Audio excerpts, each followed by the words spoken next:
Fala malta, eu sou a Cara Pietra e esse é o Linhas de Trava. Hoje eu estou sozinha, sem publi e sem o Fê. Sim, por motivos de força maior, o Fê não pôde estar comigo essa semana, mas semana que vem ele tá aqui de volta, tá? Então, não percam. Aproveitando o início das Olimpíadas que acabaram de começar lá na França, eu queria trazer para vocês uma coisa que eu já trouxe para cá na última temporada, na segunda temporada do Linhas de Trava, mas que agora nós temos algumas novidades que seriam interessantes trazer para vocês. E também se meu ponto de vista a respeito disso já mudou ou não. Sim, pessoas trans no esporte. Vamos falar sobre isso.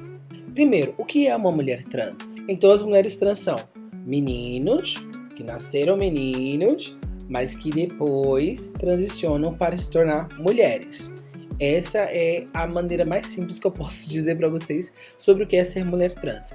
E aí, com o tempo, você vai se aprofundando mais e sabendo mais a respeito dessas coisas. Mas para a gente começar a falar a respeito disso, já é o suficiente para você entender, tá? E ao saber disso, nós vemos uma crescente gigantesca de pessoas contrárias a mulheres trans competindo com mulheres cisgêneras nos desportos em geral. E a justificativa é sempre a ideia de que nós precisamos proteger as mulheres dessas pessoas que querem roubar os lugares delas. A primeira coisa de todas é que mulheres trans elas não estão querendo tomar o espaço de nenhuma mulher cisgênera. Ela só está querendo estar no espaço que ela quer participar, que ela quer estar. Então, já queremos quebrar esse paradigma a partir de agora. Mas quando a gente não sabe muito sobre o assunto, a gente acaba indo mesmo por esses lados, entendendo que sim, nós precisamos proteger as mulheres que nasceram mulheres e que, cara, não podemos deixar que as mulheres que não nasceram mulheres tomem o lugar dessas mulheres e tudo fica uma grande confusão e as pessoas não entendem muito para onde tudo vai. Claro, eles têm um desejo legítimo, alguns, não todos, mas têm um desejo legítimo de proteger essas mulheres. Alguns não, alguns fazem só porque simplesmente são uns filhos da... Enfim, é isso. Mas quando se trata de esportes, a gente não pode ser assim tão 8 ou 80. Até porque existem algumas coisas que para um corpo masculino é muito mais fácil do que para o corpo feminino e vice-versa. Existem esportes que para um corpo feminino é muito mais tranquilo do que para um corpo masculino. Então, se você tem esse desejo de pensar a respeito disso, de entender, tá, mas sim, mulheres que nasceram mulheres precisam ser protegidas no esporte porque demorou muito para que elas tivessem esse direito de estar lá. E de fato eu concordo com você, meu anjo, mas a gente precisa entender ponto por ponto. Não é porque você participa de um esporte específico que se você for homem, ou se você tiver um corpo que antes era de homem, vai te dar algum tipo de vantagem ou desvantagem, enfim. Todas essas coisas precisam ser analisadas de ponto a ponto, esporte para esporte, qual é a fisiologia daquela pessoa, então tudo precisa ser analisado de maneira muito mais complexa e muito mais abrangente do que simplesmente, você era homem, então foda-se, você não vai participar, sabe? Porque isso causa um afastamento dessas pessoas do esporte. Eu, por exemplo, eu não consigo praticar esporte nenhum. Primeiro porque eu sou sedentária, claro. Mas eu me sinto muito constrangida quando preciso, pelo menos quando eu era do desporto, quando eu tinha necessidade de participar de esportes e eu tinha que me identificar ali dentro, por mais que não fosse nada oficial, tá, gente? Eu tinha que me identificar dentro daquele grupo, se eu iria praticar com as meninas ou se eu iria praticar com os meninos e como as pessoas iriam tratar tudo isso. Então era um grande dilema para mim, só que no final acabou que eu era ruim em tudo, então tava tudo certo. Para mim era horroroso, mas eu entendo que existam outras mulheres trans que talvez tenham o desejo de galgar um futuro no esporte. E esse tipo de comportamento, de ideia de que mulheres trans estão querendo tomar os espaços, acaba prejudicando mulheres trans que de fato querem ter uma vida no esporte, sem roubar nada de ninguém, simplesmente porque querem viver disso, como qualquer outra pessoa comum. acabam não tendo a possibilidade nem de participar de nenhum desses eventos ou de nenhuma dessas competições. E quando participam, sofrem hate, sofrem uma enxurrada de problemáticas que as pessoas acabam trazendo para as vivências trans. A gente já é infernizada na nossa vida comum, e aí quando a gente tenta entrar em alguma área que eles consigam ter alguma justificativa que é minimamente plausível, aí eles aproveitam e vão, a sociedade, tá, gente? E se aproveita e barranco abaixo, sabe? E aí você não merece, como assim? Você tá tomando o lugar de todo mundo, enfim.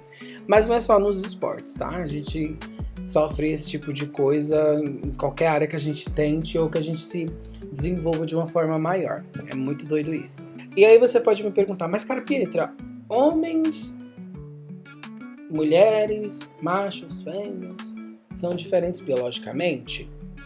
Sim, querubim! A questão não é se biologicamente um macho e uma fêmea são iguais ou diferentes. Não é sobre esse ponto.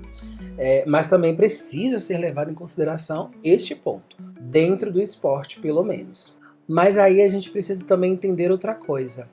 Mesmo pessoas cisgêneras, mesmo homens que nasceram homens e mulheres que nasceram mulheres, mesmo pessoas cisgêneras, mesmo pessoas que nasceram, né, com o biológico masculino ou feminino, elas vão possuir diferença entre si, né? Biologicamente elas vão ter. E até porque a gente já parte do princípio de que não existe só macho e fêmea, tem os intersexos que trazem para aí uma vasta gama de possibilidades, até porque a intersexualidade ela traz em si a ideia de que a binariedade que é vendida pra gente como água, ela não existe, né?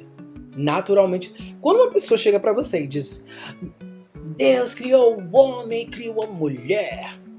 Não, meu amor, Deus criou homem, aliás, homem não, né? Que ele não criou nada disso. Ele criou macho, fêmea e os intersexos. Se foi ele que criou, ele também, se ele criou o mundo, ele criou os intersexos também.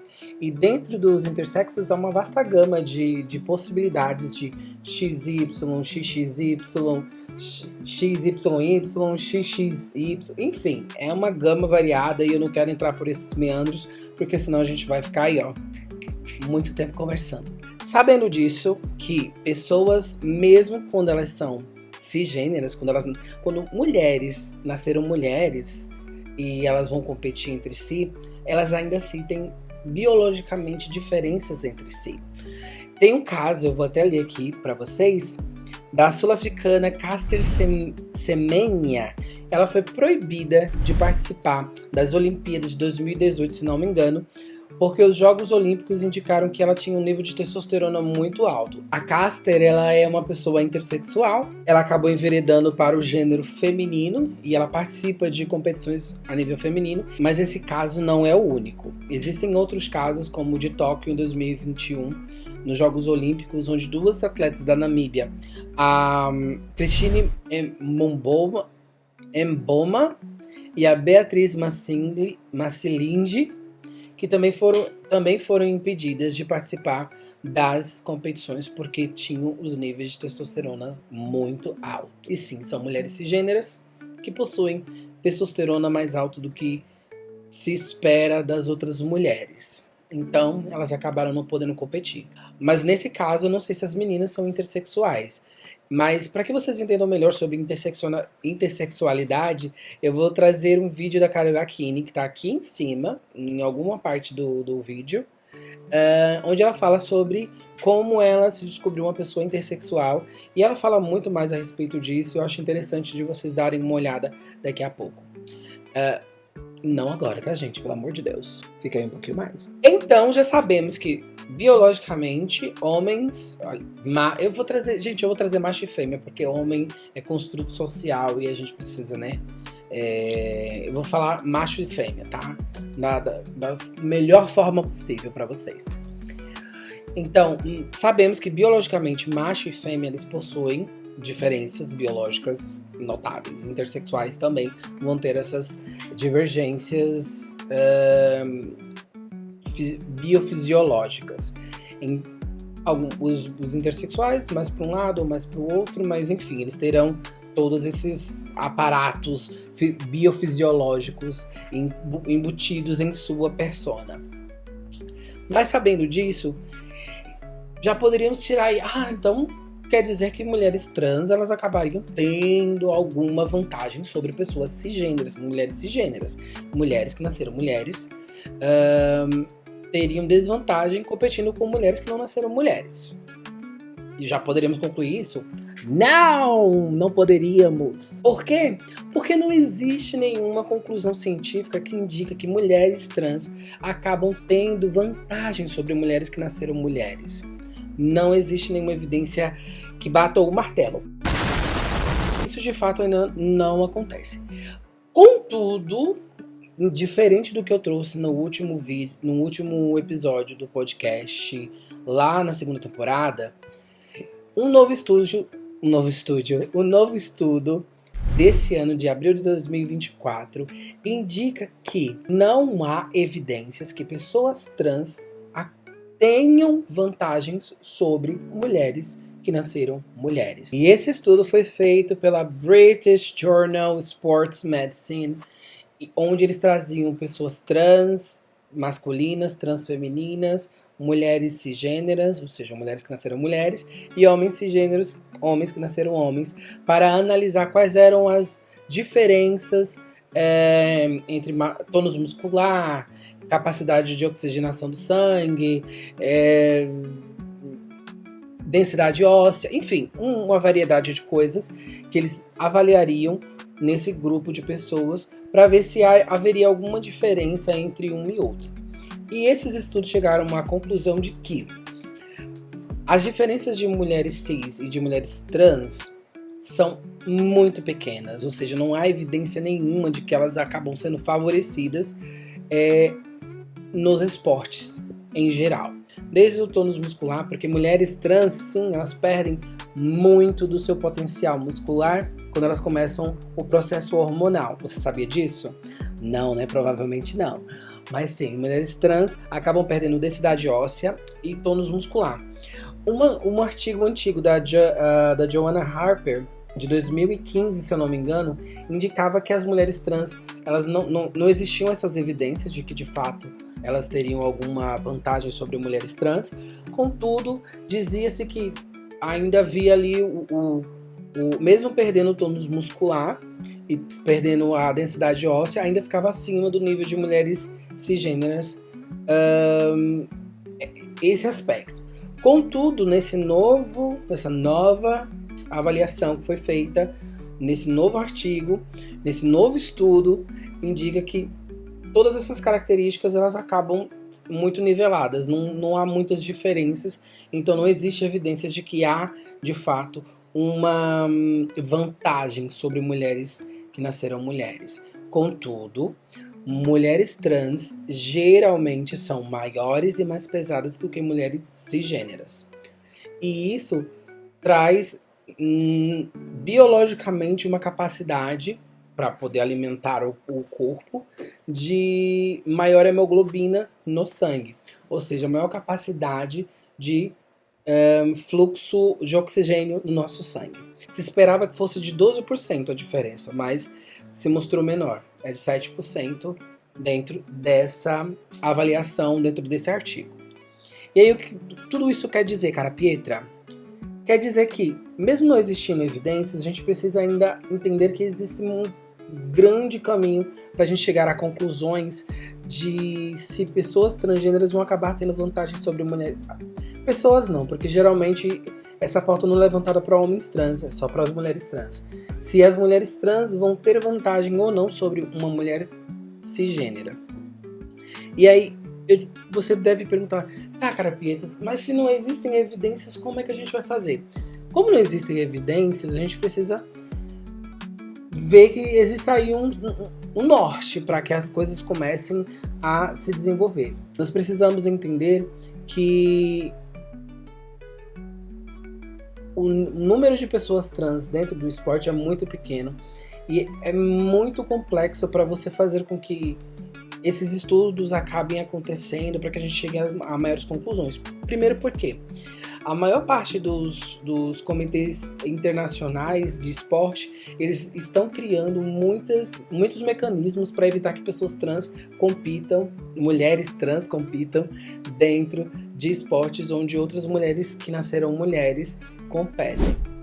E isso acaba trazendo um grande problema, porque se procura uma proteção dessas mulheres, contudo se limita a participação dessas pessoas. E aí eu fiquei pensando, quando eu tava preparando o roteiro, eu fiquei pensando, tá, mas se... Vamos lá, jogo de uma doida agora. Eu tô lá e eu sou uma mulher trans e quero participar, tô treinando que nem uma doida e quero participar, mas aí eu não tenho os hormônios, né, adequados, porque o Comitê Olímpico tinha estabelecido dessa maneira, o COI, né, o Comitê Internacional Olímpico, tinha estabelecido que mulheres trans poderiam participar desde que os hormônios, a testosterona estivesse em um nível X, um nível mais abaixo das mulheres, e que o processo hormonal já tivesse ali 2 anos no mínimo. Contudo, mais um contudo. Olha que legal, é o vídeo do contudo hoje. Depois, acho que agora na última, nas Olimpíadas de Paris, que é a que está acontecendo agora, as mulheres, o Comitê Olímpico simplesmente decidiu que quem vai decidir isso são os comitês internacionais de cada esporte. As uniões, os conjuntos, conselhos internacionais de esporte que vão decidir como é que vai ser feito. Se pessoas trans vão entrar ou não, só Jesus sabe. Mas então, muitos desses comitês, eles estão levando em consideração apenas alguns estudos e não levam outros, que também existem estudos que dizem que o corpo é diferente e tal, mas também não se baseiam em estudos que trazem mulheres que já estão tomando hormônio há muito tempo e acabam ali tomando as decisões mais por preconceito do que por, de fato, fatos científicos. Eu acredito que sim, existem modalidades que nós precisamos avaliar melhor, principalmente as modalidades de intensidade, onde ainda se entende que ter mais músculo, ser mais alto pode ser uma vantagem desvantajosa para as outras competidoras, mas que a gente precisa também entender que existem outros esportes que não necessariamente precisam de tanta força física ou tanta capacidade específica, e que essas mulheres trans podem participar desses conteúdos. Mas voltando àquilo que eu tava pensando. Aí eu tava pensando, olha que loucura, vou voltar aqui bem rapidinho pra gente poder fechar o que eu tinha começado. Se uma pessoa trans, eu vou lá, jogando aqui pro alto, vou lá e digo, eu quero participar, mas eu não tenho os níveis de testosterona adequados para isso, ou enfim, eu não me encaixo no critério que é estabelecido por aquele comitê. Eu posso simplesmente ir lá pegar meu documentozinho, entrar. Eu não sei, gente, se vocês souberem, me digam, por favor, aqui nos comentários, tá? Isso eu de fato não sei. E também não vou procurar agora, porque eu já tô no meio do vídeo também, depois, se calhar eu acabo procurando depois. Mas se eu poderia chegar lá simplesmente e dizer assim, olha, eu quero participar, mas eu quero participar se eu tô com os documentos todos lá, feminino. Carapiedra, de Orleans e Bragança. Eu poderia competir com competidores, com homens, ou não, ou isso não é possível. Tipo, se eu tenho um documento dizendo que eu sou uma mulher, eu preciso competir necessariamente com outra mulher. E aí, se eu estou competindo com outra mulher, eu preciso seguir alguns critérios de ser mulher, mas eu sou trans, aí eu não posso entrar com as mulheres porque eu sou trans. Olha que confusão, gente, que loucura, não é mesmo? Eu realmente não faço ideia. Se você souber, fala aqui pra nós embaixo nos comentários. E sim, como eu já estava falando, nós precisamos avaliar cada caso, é um caso diferente. Por exemplo, existem algumas competições que eu faço assim, gente, ser grande e alta, às vezes até é um pouco mais difícil, sabe? Sei lá, você ser uma ginástica olímpica. Se você for mais alta e mais pesada, se calhar não é tão bom assim. Eu acredito que você precisa ser um pouquinho mais leve, né? Afinal de contas, se você for muito pesada, haja braço, gata, haja braço. Também, sei lá, o equismo, aqueles lá do cavalinho, eu não sei se eu preciso, sei lá, ter o hormônio X pra cavalo, tem que ter mais força, sei lá, não é o cavalo que pula, ou não é a técnica que é utilizada. Então a gente precisa, nesse momento, entender de que maneira a gente poderia fazer com que pessoas trans se sentissem confortáveis nos esportes. Porque, querendo ou não, quando um comitê internacional, quando uma unidade internacional, ela acaba definindo quais são os parâmetros de como as pessoas, de que tipo de pessoas podem competir naquele tipo de competição, acaba dando a permissão para que as ligas menores, que não necessariamente são ligas fortes ou que vão levar você para uma Olimpíada, por exemplo, comecem a adotar esse tipo de medida e extirpar pessoas trans do meio do esporte. E assim que eu entrei na faculdade, a primeira coisa que disseram, o esporte é para unir as pessoas. O esporte é para que as pessoas possam praticar esportes, para ter saúde, para ter momentos de lazer e para que as pessoas se reúnam para celebrar. Então, quando você exclui pessoas trans desse esporte, ou de qualquer esporte que seja, nós estamos fazendo com que essas pessoas acabem saindo dessa possibilidade de celebração, sabe? É muito difícil, já é difícil para todos nós, mas você não poder nem praticar um esporte, aí é mais complicado mesmo. Eu sou sedentária, pra mim é de boa, mas existem outras mulheres que queriam ter muita oportunidade de poder viver do esporte como um sonho mesmo. Ou até pessoas que já vivem de esporte, mas que no seu interior são pessoas trans. Então a gente precisa cuidar, mas sem excluir outras pessoas. Porque senão a gente só tá fazendo bosta. Porque senão a gente só tá fazendo porque a gente é preconceituoso mesmo, sabe? É isso, eu vou deixar aqui os artigos, alguns artigos que eu li, né, para que vocês possam ver, está aqui nos comentários. Verifica, analisa o que é que você acha, dá a sua opinião, o que é que você acha a respeito disso. Fala pra mim, queridinha, fala pra mim e eu vou adorar ler as mensagens de vocês. E se vocês também tiverem algum outro site, algum assunto que vocês gostariam que a gente falasse, vocês já sabem o que fazer. Fala com a gente na DM, pode falar com a gente diretamente em outros cantos, é isso. Gente, chegamos ao fim de mais um episódio de Eu Sozinho. Sacanagem. Chegamos mais ao fim de um vídeo aqui. É um vídeo rapidinho, é só mesmo uma atualização do que já aconteceu na temporada passada. Espero que vocês tenham gostado. Um beijo no coração de vocês. Me sigam nas redes sociais, @carapietra e @linhas de trava. E também sigam lá o Fê, tá? Vão lá puxar a orelha dele. @Ferlipe, 2 R, 2 S e 2 R's. É isso. Acho que é isso. Nossa, tão belíssima, minha gente. Meu Deus. Fui!